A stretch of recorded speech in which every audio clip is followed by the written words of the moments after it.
दोस्तों अभी तक हम लोगों ने अडोबी इलस्ट्रेटर को काफ़ी डिटेल में स्टडी कर लिया हुआ है। हमने इलस्ट्रेटर को बिल्कुल बेसिक से स्टार्ट किया और आहिस्ता-आहिस्ता हम ना सिर्फ उसके तमाम फीचर्स को एक्सप्लोर करते गए, बल्कि हमने इलस्ट्रेटर में बहुत ही इंटरेस्टिंग चीज़ें भी क्रिएट करने की कोशिश की।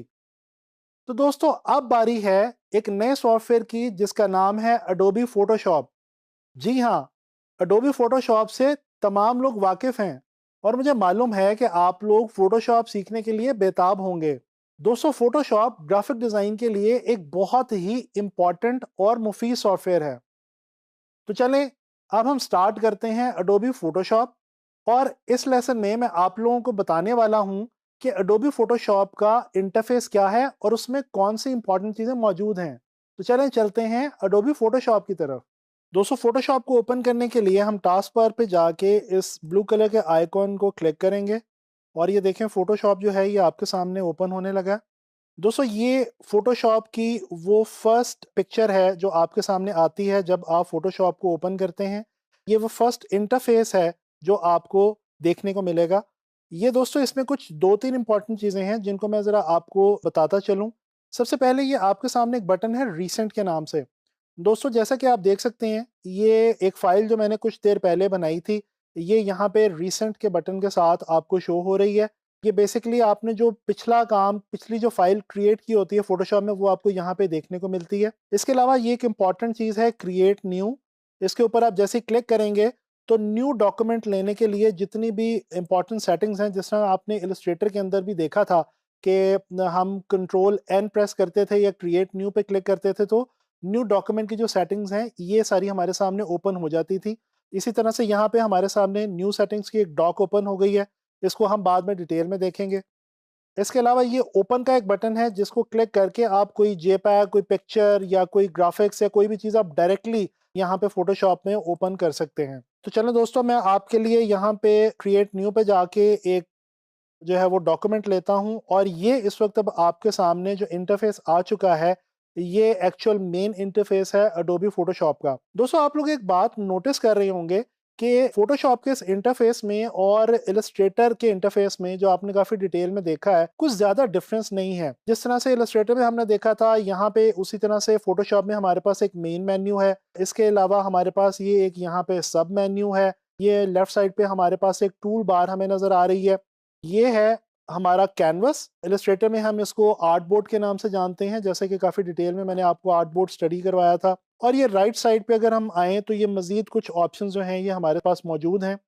तो चलें ज़रा डिटेल में देखते हैं थोड़ा-सा मेन मेन्यू को कि मेन मेन्यू के अंदर हमारे पास कौन-सी इंपॉर्टेंट ऑप्शंस यहाँ पे फ़ोटोशॉप में मौजूद हैं।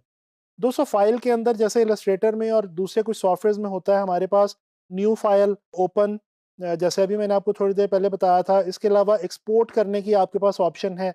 इसके अलावा आप जो है वो अगर एग्ज़िट करना चाहते हैं, यानी कि डायरेक्टली अगर आप सॉफ्टवेयर को बंद करना चाहते हैं, तो ये कुछ इंपॉर्टेंट ऑप्शंस इस तरह की यहाँ पे आपको मिलेंगी। इसके अलावा एडिट में अगर आप आएँ तो यहाँ पे जब आप कोई शेप वगैरह यहाँ पे लेंगे या कोई भी आप ग्राफ़िक्स क्रिएट करने शुरू करेंगे या किसी इमेज के ऊपर जब आप काम करना शुरू करेंगे, तो यहाँ पे ये ऑप्शंस जो इस वक़्त आपको ऑफ नज़र आ रही हैं, ये ऑप्शंस भी आपको ऑन नज़र आएँगी। ये एडिट के हवाले से कुछ इंपॉर्टेंट ऑप्शंस हैं। अच्छा दोस्तों, ये जो मेन मेन्यू में एक इमेज के नाम से बटन है, ये इलस्ट्रेटर के अंदर मौजूद नहीं था और ये वो चीज़ है जो कि फ़ोटोशॉप को इलस्ट्रेटर से थोड़ा-सा डिफरेंट बनाती है। जैसा कि हम लोग जानते हैं कि एडोबी फ़ोटोशॉप जो है, ये इमेज बेस्ड सॉफ्टवेयर है, लिहाज़ा ये इमेज वाला जो बटन है, ये हमें फ़ोटोशॉप में मिलेगा, इलस्ट्रेटर में नहीं मिलता। इसके अंदर इमेज के हवाले से कुछ ऑप्शंस हैं जो कि हम बाद में स्टडी करेंगे। इसके अलावा ये लेयर्स के नाम से यहाँ पे एक मज़ीद बटन है, ये भी एक ऐसी चीज़ है जो कि फ़ोटोशॉप में हमें काफ़ी डिटेल में देखने को मिलती है। इलस्ट्रेटर में लेयर्स होती तो हैं लेकिन उनका इतना ज़्यादा यूज़ नहीं होता, जबकि फ़ोटोशॉप में हम जो भी काम करेंगे वो हमें करना ही लेयर्स के अंदर पड़ेगा। इसके साथ-साथ ये टाइप, ये आप इलस्ट्रेटर के अंदर भी देख चुके हैं, ये टेक्स्ट के हवाले से कुछ ऑप्शंस हैं। इसके बाद सेलेक्ट, ये भी एक बिल्कुल जेनेरिक सा हमारे पास बटन है। फ़िल्टर, दोस्तों ये इमेजेस के हवाले से, फ़ोटोग्राफ्स के हवाले से कुछ फ़िल्टर्स हमारे पास यहाँ पे मौजूद हैं। इस फ़िल्टर गैलरी को भी हम बाद में डिटेल में स्टडी करेंगे। इसी तरह से ये हमारे पास यहाँ पे व्यू की काफ़ी सारी ऑप्शंस हैं, zoom in, zoom out, fit on screen वगैरह-वगैरह, इनको भी हम देख सकते हैं। इसके अलावा अगर हमें रूलर्स वगैरह नहीं मिल रहे, वो अगर हमें चाहिए तो वो हम यहाँ से आके चूज़ कर सकते हैं। और विंडो के ऑप्शन, जैसे मैंने आपको इलस्ट्रेटर में बताया था कि विंडो एक ऐसा बटन है जिसके अंदर आपको जो भी आप फीचर ढूंढ रहे हैं सॉफ्टवेयर में, और अगर वो आपको नहीं मिल रहा तो वो आपको उम्मीद है कि विंडो में मिल जाएगा। तो ये आपकी मेन मेन्यू है। अच्छा दोस्तों, इसके बाद ये आपका टूल बार है, और ये देखें मैं जैसे जैसे डिफरेंट टूल्स के ऊपर क्लिक करता जाता हूँ तो ये आपके पास ऊपर जो सब मेन्यू है इसके अंदर ऑप्शंस जो हैं वो चेंज होती जा रही हैं। तो जैसे जैसे आप यहाँ पे टूल्स चूज करते जाएंगे और उन पे काम करते जाएंगे, वैसे वैसे उनके अकॉर्डिंगली यहाँ पे सब मेन्यू में आपके पास ऑप्शंस आती जाएंगी। टूल बार जिस तरह से हमारे पास इलस्ट्रेटर में मौजूद थी, इसी तरह से हमारे पास फोटोशॉप में मौजूद है। फ़र्क सिर्फ इतना है कि कुछ टूल्स हमारे पास यहाँ पे डिफरेंट हैं और कुछ टूल्स हमारे पास यहाँ पे वही हैं जो कि इलस्ट्रेटर के अंदर भी मौजूद थे। जैसा कि ये आप देख सकते हैं, पेन टूल की ऑप्शन हमारे पास यहाँ भी है, हैंड टूल की ऑप्शन है, शेप टूल है, कलर पैलेट है हमारे पास यहाँ पे जिस तरह से इलस्ट्रेटर में भी थी। जबकि कुछ टूल्स ऐसे हैं जो कि इलस्ट्रेटर में नहीं थे। इन टूल्स को हम आने वाले लेक्चर्स में डिटेल में स्टडी करेंगे। ये मैं आपको बता चुका हूँ कि ये आपका है जी मेन कैनवस। जिस तरह से इलस्ट्रेटर के अंदर हमारे पास आर्ट बोर्ड था और उसको हमने काफ़ी डिटेल में स्टडी किया था, इसी तरह से हमारे पास यहाँ पे फोटोशॉप में ये कैनवस जो है ये हमारा अवेलेबल है। दोस्तों राइट साइड पे अगर आप देखें तो ये कुछ और ऑप्शन है जिस तरह से इलस्ट्रेटर में भी मौजूद थी हमारे पास, जैसे कि ये कलर की ऑप्शन है, स्वैचेस की ऑप्शन है, प्रॉपर्टीज़। जब भी आप कोई चीज़ बना रहे होंगे तो यहाँ पे प्रॉपर्टीज़ में उसकी प्रॉपर्टीज़ आपको नज़र आ रही होंगी। इसके अलावा ये कलर एंड लाइट एडजस्टमेंट्स का एक पैनल मौजूद है। लेयर पैनल है जो कि हम फोटोशॉप में सबसे ज़्यादा यूज़ करने वाले हैं। इसके बारे में भी मैं आपको आने वाले लेक्चर्स में बताऊँगा। इसी तरह से हमारे पास यहाँ पे चैनल्स और ये पास की ऑप्शंस भी मौजूद हैं। तो दोस्तों ये आपका मेन इंटरफेस है।